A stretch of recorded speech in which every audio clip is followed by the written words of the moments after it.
Topesi bino mbote mingi esengo koyeba ete bozali ebele liboso ba poste téléviseur na bino boye malamu na manaka na biso ya mokolo na lelo ya émission La Voix des neutralistes. Grand merci na lolenge bopesaka toujours confiance na émission na bino, émission o bolingaka mingi, émission La Voix des neutralistes.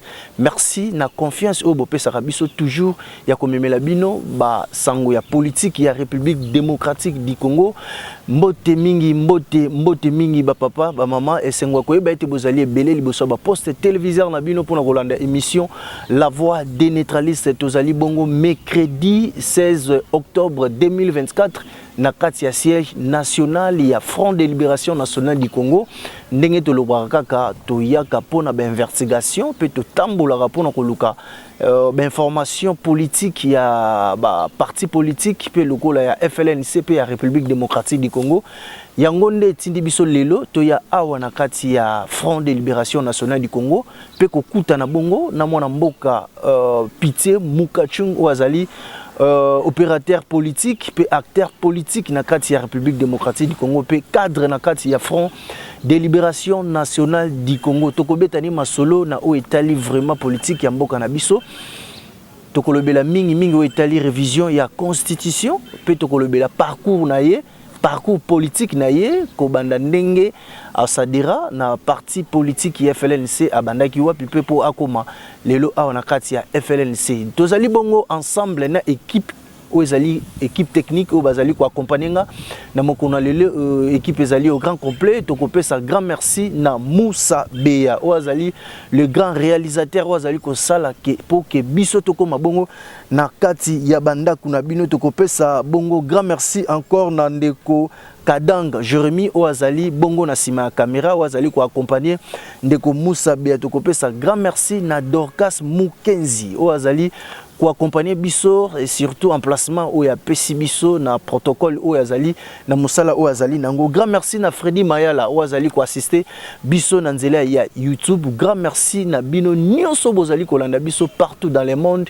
bozali kolanda biso na nzela ya singa ya YouTube ya Bolingo ya Mboka Congo. Bo s'abonner massivement na BMC TV où yazali Bolingo ya Mboka Congo pour na kopesa bino ba information nyonso ya mokolo na lelo. Tozali awa mwana mboka Pitié Mukachunga, bonjour et bienvenue. Bonjour Ndeko Eriki, bonjour na ba téléspectateurs nyonso o ba kolanda ka émission na yo ya La Voix des neutralistes. Voix elin koloba mongongo ya ba oyo bazalaka naître mais indépendant. Très bien. Na bango moko topesi bango bambote à tout seigneur tout honneur na pesi mbote na leader na biso. Il y a parti Capin de Likanyimbu, c'est un grand mentor pour moi, pour tous les membres de FLNC, qui est notre parti, dont on a PCM Mbote Nabisika Aza. Vraiment, Tata Nzamba Koba Koba Telaye, parce que Aza espoir, il y a Mboka Nabiso Oyo, il y a RDC. Mbote Pena Ndeko Nyonso Bazo Sala Nayo, si ma caméra partout, parce que ba caméraman ba mona nakate. Voilà. Les héros dans l'ombre. Faut to komisaka pe bango donc mbote pa na bango nyonso ba nyonso baza na sima caméra pe na ba ordinateur o ba ko bongisa son na ba image. Alors monsieur Pitié Capin le toye pa inabino pour na solo la mambi matali politique ya République démocratique du Congo pena oya etali parti cher oyo bino bozali na kati na yango litanki lokola chargé d'affaires au Azali kolani la affaire nyonso na Italie Front de Libération Nationale du Congo. Boni santé politique ya FLNC pour le moment. Bon, santé à FLNC est très bien. C'est un parti politique qui fonctionne depuis 1958. Oyo ils officiellement drapeau flotté. FLNC ils fonctionné très bien. Donc reconnaître na parcours na biso moi ba décadence c'est belé. Parmi autres morts, il y a président fondateur, il y a parti Capin Mouchombo à Koufaka, Tsikabiso. Pour reconnaître le départ, il y a deuxième président Bumba Nathanaël, paix à l'air âme. Aujourd'hui, tous le président Capin de Likanyimbu. Donc, parti est très bien. Actuellement, parti ils ont fonctionné. Tous ont préparé Miloulou, il y a Bajen. toza na état généraux ya ba jeune tokuta na ba jeune nyonso bipai nyonso bakouta dans tous les 26 provinces bakoya pour que to solo la makambo itali biso ba jeune ndenge toko soutenir ndenge toko koba ko soutenir leader na biso. Très bien. Donc d'ici peu population na ba jeune bango moko ya FLNC bakozala informer ya date officiellement parce que tozo kanise za la mois de décembre au école Kamilulu wana mais to repère sa précision malam. Donc pour répondre à votre question, dit que la santé de l'FLNC est à sa merveille. Très bien. Merci Mwana Mboka Pitié Mukachung. Alors, tu avances, tu as un parcours politique, carrière politique nayo. Mwana Mboka Pitié Mukachung Abzali opérateur politique kasi parti politique nini oyo banda pour que lelo o intégrer FLNC puis okuta na kati ya FLNC. Merci beaucoup na mutuna oyo eza mutuna moko très kitoko oyo na komeka toute la première fois na lobela un peu sur moi parce que na classe politique oyo ngai naza ya Front de Libération Nationale du Congo. Le leader Kapendeli Kanyum a toujours il faut qu'on parle sur le besoin de la population. Très bien. Mais il y a un éviter mimi kolobela sur la personnalité. Pitié Kapen Aza est né d'une famille. Très bien. Aza est né d'une famille de 6 enfants. Aza est né politique, monde politique.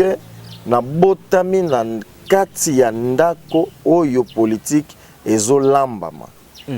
Donc nasali adhésion na ba parti politique mususu te.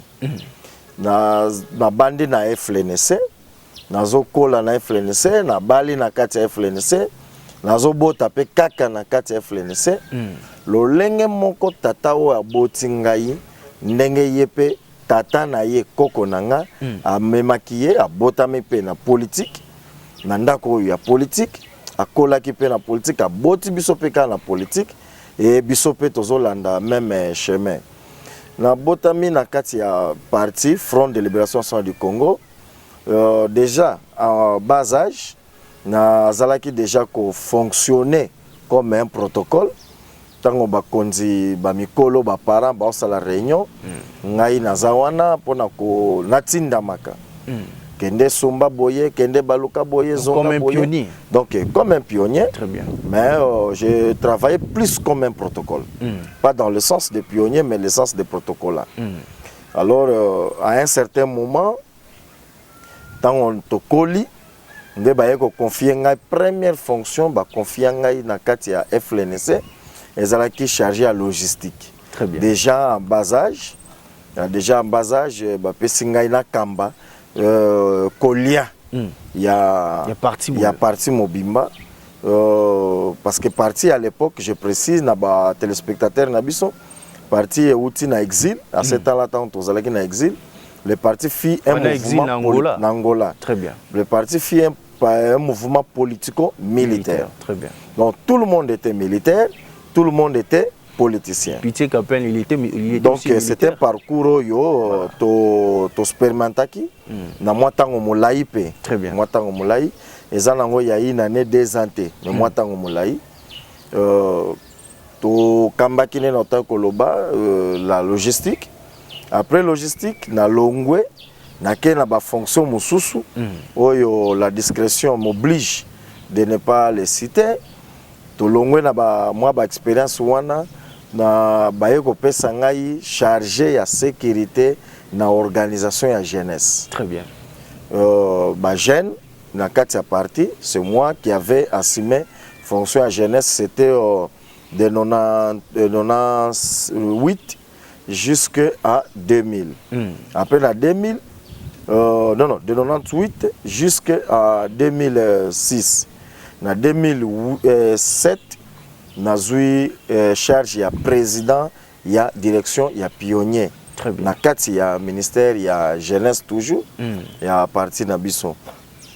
Après, naye kokoma conseiller en matière politique, il y a président de Ligue des jeunes.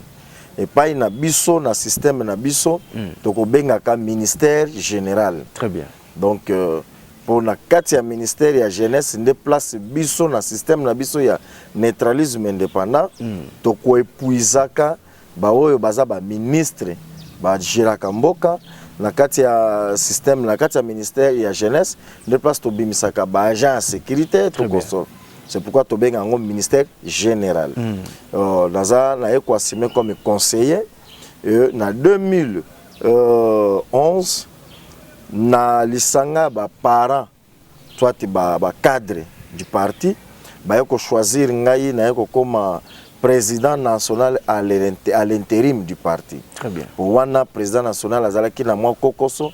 Il y a arrestation au Basala qui est injustement dans le régime ya Kabila. Voilà. Là, c'était en quelle année? 2011. Très bien. En 2011, le président national a été séquestré, arrêté, excusez, arrêté.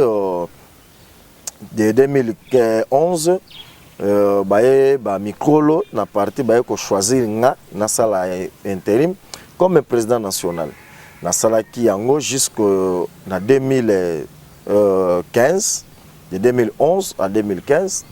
En 2015, au mois d'août, je assume maintenant les fonctions il y a chargé d'affaires jusqu'à nos jours. On a dit que j'assume fonction il y a chargé des affaires au sein du parti et à côté du leader Kapendele Kanyembo. Donc, Kapendele Pitié, nadera parti mususu te yana parti moko te na mokili oyo ekolobake bayamba pe lettre d'adhésion nanga ezate ne grandi et je vais veiller dans kati FLNC wanviaka de libanda te na ba parti politique musundenge basala non na viaka te parce par rapport ya bino na FLNC lorsque nazalaki na exil tozalaki na exil na Angola na pesaki pe main fort nanga na organisation à jeunesse il y a parti au pouvoir en Angola MPLA.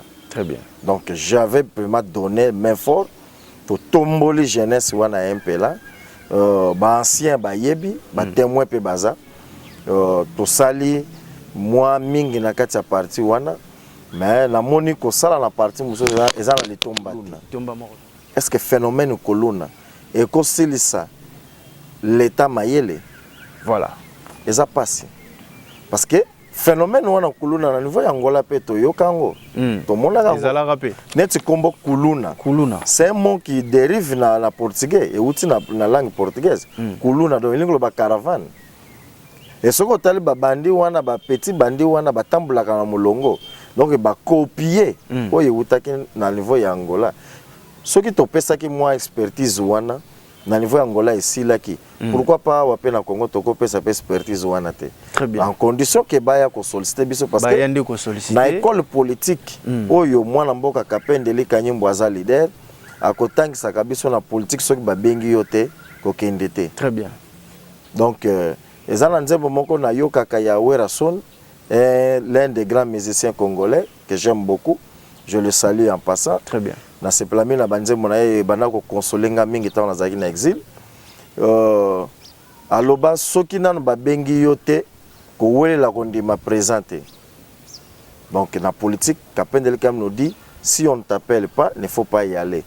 Donc tozana ba expertise soki l'état bengi sibiso tozanga te ko pesa expertise mais ko envier parti politique pour na kende ko adhérer, je ne vois pas. Parce que ngai j'aime l'idéologie. Voilà. Et non la finance. L'idéologie, c'est l'idéologie politique. Alors, parti ni na Congo, ils ont une idéologie, il n'y a pas FLNC. Et bon, IDPS. Ils ont une idéologie.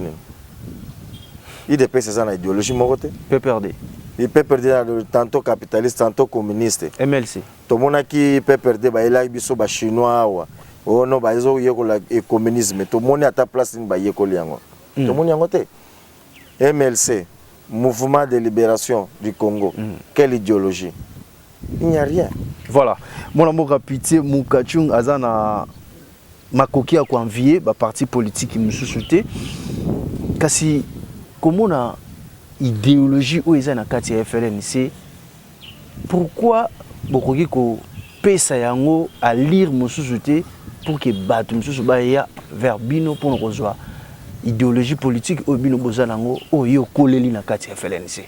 Tokolobaka ngo de temps en temps na ba itandweke tolekaka na ba média tolobaka. Tozana école au bana soit bato bayaka koyekola le système l'union de neutralisme indépendant et le neutralisme indépendant bayaka chaque mercredi bakoyekolaka. Nena otiko lobawa soki babengi yote kondimana no présenter. Très bien. Même so tozo benga ba congolais baya mercredi chaque mercredi à 17h école est fungami tozana toute une équipe de professeurs to benga en commissariat politique ezawana ezolakisa batu comment qu'on se gérer parce que le système neutralisme indépendant c'est un système propre pour nous les Congolais. C'est toute la première fois que Congo doit porter quelque chose dans la scène internationale. Très bien. Dans le monde. C'est le système politique et derrière le système politique tout ça ce qu'on appelle projet de société, voilà. Et à l'union sur il y a un système politique. Très bien. Depuis Toza Congo, tu imitakaka ko eutaka à l'étranger. Mais Congo nano atikala obimisa yete. Yango biso to bimisi neutralisme indépendant. Yango même na la sengi na ba congolais ba éviter ko kende o non ba kende oyeko la capitalisme, communisme, socialisme. Non. Boya neutralisme zawa, ça fera la fierté des Congolais. Une chose que les blancs baye parce que ambalo yo tokobanga lisusu teke ndenge na kala ba mindele bayaka ko yekola makambo na Égypte bazongi na mboka na bango balobi bangone mutu balaxi biso civilisation et pourtant qu'ils sont venus apprendre de la civilisation en Afrique précisément en Égypte au Maroc et tout consort là. Très bien. Baye ko yekola ba même ba développer yango ba bimisi ko biso to komisko ko yekola ngo lisusu. Mais très cette fois-ci, avec l'intelligence que nous avons, le neutralisme, c'est une marque déposée pour nous les Congolais. Voilà, le neutralisme, c'est une marque déposée pour nous les Congolais. Disent M. Pitié Moukachung, chargé d'affaires, il y a Front de Libération Nationale du Congo. Alors, moi, je suis Pitié Moukachung, tu as changé chapitre, tu as na révision, il y a Constitution, il y a République démocratique du Congo. Tout le monde est parti politique et belé monsieur bazali côté mais belé monsieur bazali quoi appuyer tout que le balro la IDPS parti au pouvoir bazali ko soutenir pour na ko modifier ko changer l'article les articles où ils en a quatre constitution en boka na biso to éviter ceux qui trouvent que le bel ngoni ceux qui ont un avantage na bon tout avantage à peuple en général bino na kati FLNC bamikolo eleki bambulu eleki bobetera tolo ya kolobe la constitution o ezali ya ba belligérant ceux qui naza na bonne mémoire na koyiko bosana te lertir na bino eza nini par rapport ya lelenge IDPS ezali ko beta c'était likolo ya constitution mboka na biso ba revoir omoni nazalaka fier vraiment fier sans flatterie nazalaka fier ya Kapendele Kanyimbu le leader charismatique, il y a FLNC. Je suis fier de lui. C'est un clairvoyant. C'est quelqu'un qui voit loin. C'est un moto après voyac. Très bien. Makambo yozoko ya, mais yesi amoni yango. Et puis azuli yango déjà précaution. Mais Kapendele Kanyimbu alobaka yango déjà. Lelo na komo lelo kaka lelo na osala émission na yo na otiko landa émission ya vie nanga Willy Michik. O alobi constitution est belligérant. Mais lorsque j'étais avec le vieux Willy Michik, en 2014, je lui ai parlé de cette constitution qui est de belligérant, mais le vieux n'a pas accepté. Aboya Kango. Il dépêche yango moko ezoloba lelo. Parce que ngai moko nano na yoki yango na monoko chef de l'état te. Très bien. Officiellement bo nano alobi yango te. Bazo ko solo mo bana. Azolobaka chef de l'état azolobaka yango na babisika azokenda. Na bapoto soka kepe a flasher, c'est kazo jauger ba mitema ba congolais mayele ba congolais ba koloba nini. Mais tozoyo kango epa ba secrétaire général ya parti, ceux qui président l'intérim, tozoyo kana ba communicateur na bango. Mais chose qui me fait la honte et pas na biso ba congolais. Banano communicateur il y a union sacrée, il y a majorité présidentielle, ceux qui sont to benga ngo boye to mesana nango. Bazo koloba eloko oyo bango mo bazo maîtriser te. Lelo bango nyonso ba komi kaka oyo constitution ya ba belgérant, oyo constitution ya ba belgérant, oyo ba pesa biso na sans cité na guerre. Mais tango kapendele kayimba bana ko ebisa bango ke IDPS to teleme la constitution eza ba belgérant. Est-ce que IDPS ndimaka? IDPS ndimaka. Oto ebisa ke eza ba parti sans idéologie, sans vision. Mais baza na pouvoir papa. Oui, ba na pouvoir. Koza na pouvoir eza na idéologie comme ici bon kibo. Tout parti politique, vision nango ezalaka ko conquérir pouvoir. Et donner c'est pour cela l'idéologie na bango mimi bonne vie na peuple. Oko conquérir nos pouvoirs mais opesi vie na peuple te. À quoi sert le pouvoir en Ozui? C'est comme l'IDPS. Azui pouvoir. Deuxième mandat yango. Ni nango tozui ya malunga na mboka. Tozaka na to na mboka lokola tozangi l'état. Non, mandat zana tozo continuer. Tozane ti tozangi l'état. Tozana l'état mais l'état ne se fait pas sentir. Est-ce que vous pouvez sa chancité par rapport na kati ya Congo? Prix à transport et mataka selon chauffeur. Mitaine de IPN ils ont 2000 francs. Si vous avez à partir de 17h, il y a 3000 francs. Si vous avez 22h, il y a 5000 francs. L'État a zate. Donc, prix fixe. Ciment, dernièrement, il y a deux semaines à passer. Soit 3 semaines passées. Ciment, il y a 40 000, 50 000, 45 000. Nous avons un sujet par rapport. Non, c'est pour vous dire que Mboka est zangé l'État. L'État ne fait pas sa force. Tolobi boy, depuis longtemps. La constitution est à Belgique, est à piège belé.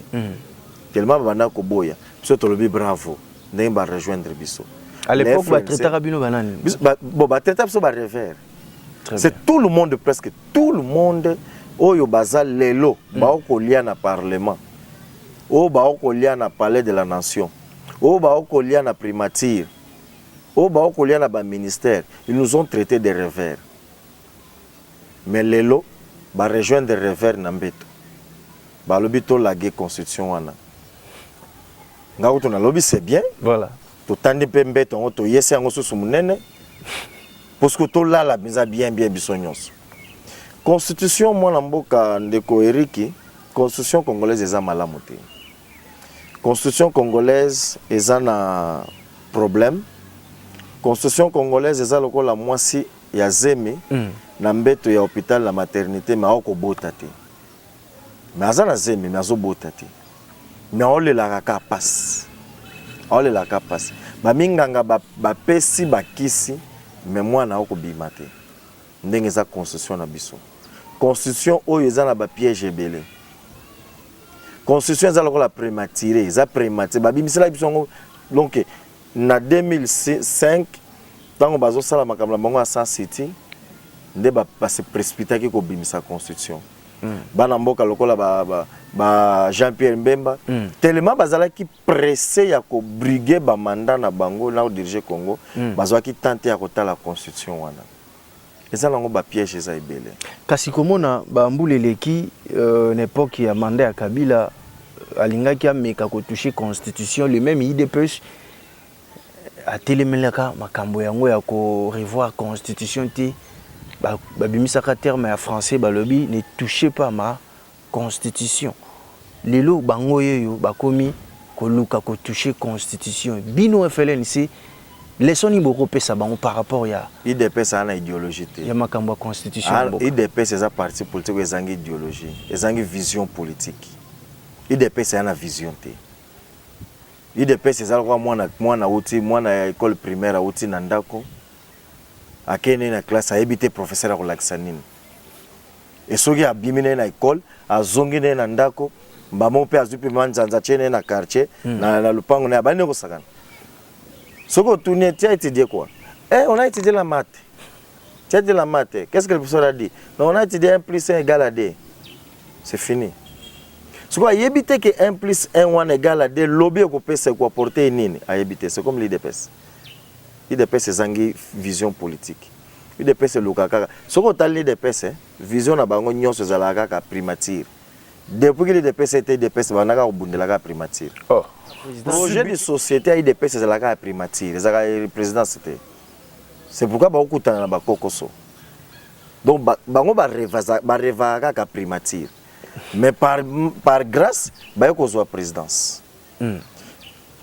Bisso FLNC, avec le président Eli Kapen, nous disons que la constitution congolaise doit être laguée.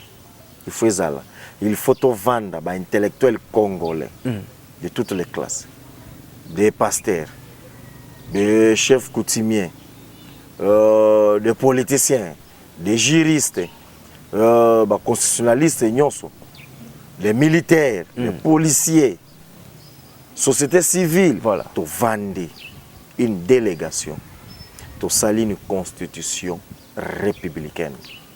Constitution Moko est vendue. Moi, je préfère à la place de cette constitution, la constitution qu'on avait appelée la constitution de Loloabour. L'ancienne constitution. Mais Magé Salima Nangote, Basala Ngome, Batian en application. Donc, tu as une constitution, tu tiens la place de la constitution. Parce que les constitutionnalistes mon côté congolais, a Simba Bik, qui a rédigé la constitution en 2006 au Tozanango. Exactement. Kapen de l'Ekanyembo le parlait depuis longtemps. Il dépêche la Mukasikoyo. Maintenant, je me pose la question. La seule question maintenant que je me pose pour la IDPS, est-ce une révision de la Constitution ou bien est-ce un changement de la Constitution? Parce que même les communicateurs de l'IDPS, c'est pourquoi je vous ai dit que c'est une vision.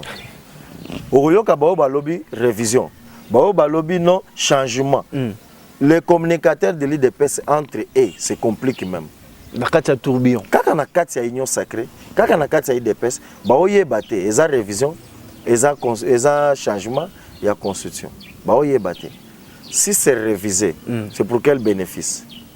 C'est si ça le le changement, c'est pour quel bénéfice? Quel avantage il y a peuple à place par rapport à... Mais le peuple, avantage à peuple de Kouérik est dans la constitution. Togo longo lamboko to longo to zangi na biso constitution to vendre na biso sans constitution lamboko. Constitution te muto lié sakaba congolais. Constitution te muto sécuriser l'est. Constitution te muto eko pesa biso transport. Non. Le problème du Congo c'est le social. Très bien. C'est la sécurité. C'est ça qui est le plus important. Les lots bazo la biso débat ya constitution. Pourquoi? Parce que malgré rejoindre Bisso, mais ils ont accusé leur faiblesse. Très bien. Donc, il y a un état de siège dans l'Est. État de siège, tu as vu que Mboka a dirigé dans les soldats, on a des tactiques. Mais les rebelles continuent toujours à avancer. Les groupes armés continuent toujours à botam. Ça n'a pas nécessité d'état de siège. C'est qu'ils ont échoué. Tu as un côté social, 100 jours, 90 jours. 1000 jours, tout ça, tout, rien n'a changé. Le débat et la constitution, ce n'est pas ça le problème que le peuple va se retrouver. Le peuple va se retrouver par le social. Très bien. Il y a la besoin de social. Le peuple est lié à malamu, le peuple est là la malamu. Etanga malamu ba parents na biso bazwa mbongo ba salaire na ba msala ba salaka ba prix équita ezala bien et na balance ya malamu transport ezala kitoko congolais a voyagé bien sécurité ya Congo je quitte Kinshasa je me retrouve à Rutshuru sans problème. C'est ça que le peuple demande. Le peuple ne demande pas la constitution. Le peuple va se retrouver dans la constitution. Mais la constitution a des lois. Mère Yamboka. Yamboka. Il faut que biso ba Congolais, après kolia, na komela, na kolala malam, na kotambola malam, na kolata kitoko, nde siko to kovanda moto tala siko loi oyo kotambwisa biso. C'est ça qui est le plus important. Très bien. Moi mboka pitié Mukachung. Alors lelo yo peuple azali ko souffrir makambo mingi ezali ko kende vraiment bien te kokoma epai na bino awa et ndeti biso to ko dépenser plus que ndenge to bande ko dépenser liboso. Est-ce que yango nde ezali ko sala ki ba bouger constitution pour que mboka ezwa lire ya malam to ezali kaka ki mutema oyo ya ba politicien lokola bino bozali ko luka bo protéger ba intérêt na bino. Omoni ndeko Eriki na constitution wana ba ko définir ba prix ya sac ya fufute. La kati ya constitution ba ko lobela prix ya sac ya loso te. Ya litre ya huile te. Ya boîte ya tomate te. Ya litungulu te. Mais kuna na constitution ba ko loba pour devenir chef de l'État, il faut ça, il faut ça, il faut... Bah, français milai, stoma il ngaka français te. Stoma il ngaka français te. Rien va changer tant que le pays n'a pas une vision politique. Ndeko nangai ba téléspectateurs ba olandanga. Lelo si je ne me trompe parce que na beti le baku mabeti. Aujourd'hui que déjà 64e année depuis donc, il y a 65e année depuis l'indépendance. Qu'est-ce qui a changé? Apparemment, ndenge tozalaki na colonisation na ba Belge, ba para na biso bazali na bango malamu koleka ndenge tokomi lelo. Malgré ba fimbo ezalaki banini ndre bazalaki bien. Belge atiki biso déjà limité ezalaki industrialisé. Belge atiki biso na nzela banda babenga en route numéro 1, route numéro 2, route numéro 3, Belge atika kibiso. Depuis Belge akenda au 60 au 65e année to bakisi nini eloko te. 65e année tozo kende. Quel est le régime politique ya RDC? Régime politique oyo ezo kamba Congo na biso ezati. Kasavubu tantôt capitaliste, Kasavubu était capitaliste plutôt. Son premier ministre, communiste, Lumumba. Mobutu Aye, capitaliste, a nommé ba ministre Belo Balandandi ba communiste, ba socialiste, ba centriste, ba nano ba écologiste, non, Balandani. Laurent Zere Kabila Aye, yekutu toyeba kite azaki nani. Très bien. Joseph Kabila est venu à passer Batana et Nyonso sans nous donner une vision politique. Tout le monde a parti na EPPRD, ba chinois, ba ya relaxa ba communisme. Est-ce que ba deraki na communisme to yeba kite? Très bien. Président Félix Yeyouaye. Tantôt États-Unis, tantôt Russie, tantôt Chine, tantôt Angola, tantôt Rwanda, tantôt Burundi. On n'arrive pas à comprendre quel est le régime politique de la RDC. La constitution congolaise nous définit, a définir quel système politique. Ezati. Tozo tambola abracadabra. Moi na pitié Mukachung, tokomi ko poussa na vraiment na masolo na biso. Tout touché un point il y a où Italie. Donc on est à la deuxième thématique. Masolo Italie RDC et na kati ya droit de l'homme. L'élection est salamaki et RDC pe abimi. Est-ce que le pays où ils allaient respectueux na droit de l'homme et quoi que la logo la biso a la RDC?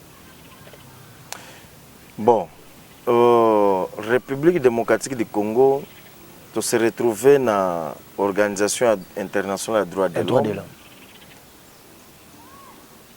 Normalement, photos à l'exemplaire. Na droit de l'homme. Nanini, ba téléspectateur ba yeba. Est-ce que Congo n'a pas respecté les droits de l'homme? Je ne crois pas. Je ne l'accepte pas. Je mets tous les Congolais à défi. Ceux qui Congolais respectent le Congo et respectent les droits de l'homme. Droit de l'homme, c'est quoi? Très bien. Droit de l'homme, c'est Babylone Mongo Boye, Babindele, Basaleli Biso. Droit na bango ba revendiqué. Nous sommes des Bantous. depuis bakoko na biso bana lolenge na bango ne batambwisi mboka na bango ba royaume na bango na ba royaume wana bazaki pe na ba façon na bango ko vivre les droits de l'homme. L'état congolais lui-même a eu à respecter les droits de l'homme. Mais au Togo se retrouver dans une organisation internationale des droits de l'homme. Tu peux cet exemple. On dit la charité ordonnée commence par soi-même. Très bien. Biso moko na kati ya Congo to yeba ko respecter droits de l'homme. Ba politicien ba okangamana pona ka lobby. Boloko. Donc faut que surtout comme un système ya voter vert. Voir même les journalistes. Voter vert. Pour la robanga. Donc il n'y a pas voter vert. Pour ceux qui voter rouge makila ba maillot. C'est ça que ça se passe aujourd'hui. Les journalistes, bazo kangama. Très bien. La société civile, bazo kangama. Bazo kendaka facilement. Mais l'autre grand problème, na eloko ya droit de l'homme. Congo à côté. Ce n'est pas la première fois que Congo, na mandat ya mwana mboka Félix Antoine Tshisekedi Tshilombo, le président de la République, tokota na une organisation internationale. Je rappelle à tous nos téléspectateurs, Nabino na yo moko to poser une question, to dirige qui SADC. Awa. Qu'est-ce que le Congo a gagné? On n'a rien gagné. Tout pays de SADC, la majorité des pays de SADC, au Kolongo Angola, au Kenya, Namibie sans visa. Au Kolongo Namibie, au côté Afrique du Sud sans visa. Au Longo Angola, au côté Afrique du Sud sans visa. Parce que ils ont une clause ya SADC. Mais Congo, au Longo Kakawa, pour que en Angola, il faut un visa.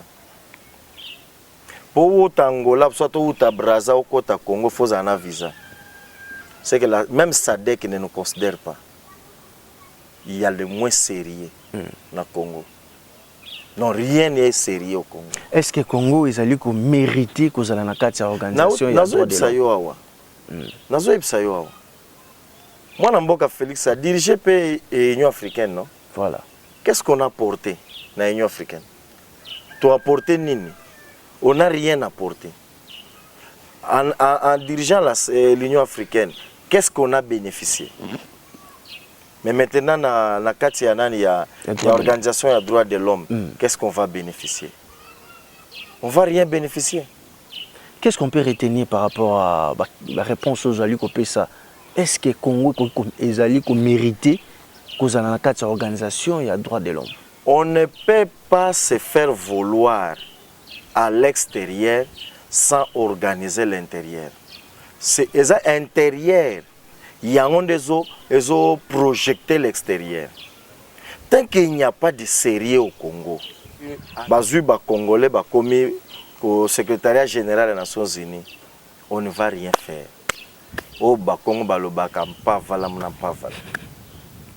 Il n'y aura rien de spécial. Nous devons d'abord, il faut tout s'organiser à l'interne. Très bien. Il faut que Awana Congo, tout comme ça Congo fort. Il faut que les Congolais se sentent bien nourris, bien vestis, bien sécurisés, emploi, et après tout à l'extérieur. Parce que sinon, tu as d'organisation en organisation et rien de spécial. Je vous dis clairement que le mandat oyo ba pesi biso na kati ya organisation ya droit de l'homme. Très bien. Rien de spécial, on va gagner. Ce n'est pas avec cette fonction-là ou avec cette mandat-là qu'on nous a donné d'être aussi la guerre dans l'Est. Non. Est-ce que l'organisation des droits de l'homme est allée? N'oubliez pas que même bateau yo basengi biso ou soit ba pesi biso privilège. Voilà. Ya kokota na organisation internationale des droits de l'homme. Kaka bangwana ne ba obundisa biso. Eza lokola basimbisi yo nzungu na mai simba tolinto lamba fufu mais bango moko bakoti na kozini balambi fufu balie yo banda simba ki nzungu. Tu n'as rien fait. Voilà. Est-ce que vous avez comment dit que na quatre organisations à droits de l'homme ezali d'une façon il y a que protéger la population peu territoriale na biso nyonso où ezali menacé na ba rebelle ou bazali ko menacer. Si à l'interne ya biso moto zoko ko se sécuriser te, zoko ko se protéger te. Bon so to bimi les balles to ko se sécuriser. Non. Je viens de vous dire tout à l'heure ici que l'interne, c'est ça est projeté à l'extérieur. Ce qui n'a kati na ngai na nzoto na nga na maladie, bato nyonso libanda bakomona ngai ke naza maladie. Bakomona ngai ke naza maladie. Pour que bato libanda bamona ngai te ke naza maladie, faut na kati nazala en bonne santé. On va rien gagner. Parce que ba multinationaux wana ba obundisa biso bazo financer ba guerre o bazo sala ba désordre na est bakobanga Congo te parce que tokoti na organisation ya droit de l'homme international non bakobanga biso te avant bango bandima ko ndima to gagner na compétition wana tozala choisi ils savaient déjà comment nous manipuler, comment nous dribbler. Et ça ba pesi biso yango pour que permettre le balobakano ti babomi biso misu toko kende mwana mboka Félix Antoine Tshisekedi Tshilombo tamboli mingi n'est-ce pas voilà. Ye moko kuto a reconnaître ngo que a voyagé mingi a lobby a dénoncer agression ya l'est Rwanda nana ngo so yoka pe a appuyer bongo na kati ya organisation des droits de l'homme netango ko lobande ba yoka Nanani na tribune des Nations Unies a dénoncé yango. Mais on nous a pas écouté. Bayoki bisoté. Bon, on a droit de l'homme de Bayoka biso. Voilà, chers téléspectateurs, Tozali ko continue bongo na mwana mboka. Je vous rappelle que Yazali chargé d'affaires, il y a Front de Libération Nationale du Congo, artère politique et opérateur politique nakati ya FLNC où ils Front de Libération Nationale du Congo, parti cher, Yamonamboka Kapend Eli Kanimbo, Monamboka Piti Mukachung. Alors, lobby, le 15, l'Assemblée nationale, les Alaki rentrée judiciaire, ministre de la Justice, Azalaki Liboso, il y a magistrat, Liboso, il y a président de la République. Vraiment ezalaki occasion ya kotalisa ki justice ya mboka na biso ezalaki maladi lelo mokonzi ya mboka a pesi pareil appareil judiciaire et pas ya mwana mboka Constant Mutamba pour que ayeba ndenge nini ya ko guérir appareil judiciaire impressionne bino ezanini par rapport ya rentrée judiciaire au salamaki mokolo ya lobby. Bon, que je me pose des questions. Les sous-sous. Mon frère Constant Mutamba, Aza ministre ou bien Aza communicateur et chef de l'État? Non, Aza ministre et justice. Mais ngai nazo mona musala nazo sala, nazo comparer ango comme un communicateur de chef de l'État. Donc Azo communiquer des sentiments et chef de l'État par rapport à la justice. Mais il travaille bien, moi Mboka. Faut que vous la réaliste. Non, je vais vous dire une chose. Okay. Travaillez bien. La justice, interne, mieux organisée, les américains. Selon ma connaissance. Ce que ça la mutu soit koya ko ebisanga kete pays tel, j'accepte. Mais selon ma recherche nanga, justice le mieux organisée à l'interne, les américains. Maintenant, na monate chargé à justice américain, à l'écran média de tous les jours. Et à aucun sala ba meeting na ba province na ba territoire. On a comme communicateur. Tango soi-disant nani loko balinga ba vade na prison ya. Écoute melaki na libanda. Nako zonga mbalmo nako zo ba misir ale zangorger nani ndenge to yokanaki. Il faut prison makala za zangorger ale to chango l'application. Mais ozoyoka Kinshasa ndenge komi. Kulune zongi les sous moyen te. Na oyo que la commandant la police à ville à Kinshasa mao. Il ne dort plus. À combien nous sommes veillés. Donc je dis à mon frère Constant Mutamba, nous sommes des jeunes, nous tous. Il est aujourd'hui ministre. Avec tout respect de cette fonction-là du ministère, il faut appeler ça en valeur. il faut résoudre le problème de la justice congolaise. Je suis d'accord. Mais je ne suis pas d'accord avec lui. Il y a un meeting de gauche à droite. À une province. Donc, à comment voyager que nous ça ba meeting. Et ba meeting na union sozo sala. Azo expliquer batouté selon loi ndenge Congo ko tambola. Mais azo expliquer ka ndenge mwana mboka Félix aza malamu, ndenge mwana mboka Félix azana bolingo Congo, il devient communicateur du président Félix. Il y a Premier ministre. Si le président déclare que la justice est malade, qui a nommé les magistrats? C'est qui? Voilà, c'est le président de la République. Mais Nzamba boti Satan. Nzamba boti Satan. Voilà, cher téléspectateur. Voilà, moi, je suis presque dans la émission Nabiso. Nini autre qui retenir les téléspectateurs Nabiso, les membres et le Front de Libération Nationale du Congo, ils retenir nini la politique actuelle il y a FLNC vis-à-vis maïnio sur les Kanamboka. Na pesi bana mboka cadeau ya malamu oyo tata Nzamba pesi biso na Congo. Eza son excellence Kapendeli Kanyimbu. C'est le seul cadeau ya kitoko oyo Nzamba pesi biso. Soki tozwi temps ya koyoka ye, ya ko comprendre ye, Congo ebongi. Ce n'est pas en vain oyo nguna ya Congo ba ko sala effort ba mbilinga po ba itufeye. Ce n'est pas en vain. Ya on a sengi na ba congolais to luka ko yoka katata wana Kapendeli Kanyimbu. C'est le seul sage et intelligent politique qui nous a resté au Congo.